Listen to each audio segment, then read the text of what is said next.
한덕수 국무총리 사건과 윤 대통령 사건 같이 탄핵 심판 사건의 결과가 나올 수 있을까요? 어떻게 예상하십니까? 이런 예상이 나온 것이요. 변론 종결 순서 이걸 감안한 걸로 예상이 됩니다. 네.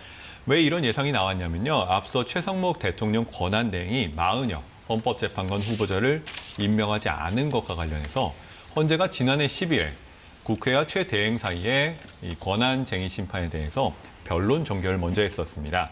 그 후에 한덕수 총리 탄핵 심판 사건, 그리고 윤석열 대통령 탄핵 심판 사건, 이렇게 순서대로 변론 종결이 됐는데요.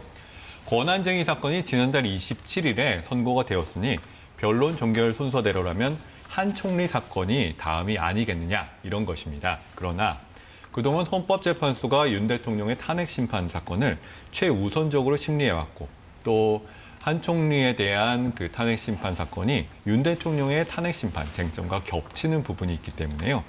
따라서 한 총리 탄핵 심판 선고가 윤 대통령에 대한 선고 이후로 미뤄질 가능성이 있다. 이런 예측이 나오고 있습니다. 네, 같은 내용과 관련해서 한 변호사님 어떻게 보십니까? 예, 헌재가 지금 한덕수 총리에 대해서 많이 고민을 하고 있는 부분이 보이고요. 왜냐하면은 일단 탄핵이란 제도는 공무원이 직무집행과 관련돼서 위헌 위법적인 행동을 하고 파면을 할 정도로 중대한 위법이 있어야 되는데, 사실은 이 부분에 대해서 이전에 한번 평가를 권한쟁의였지만 지금 받았습니다. 그러니까 지금 마은혁 재판관 불임명에 대해서 보면 최상목 권한대행의 권한쟁의 심판에 있어가지고 사실은 이게 위헌이고 위법적이라고 판단을 받았거든요.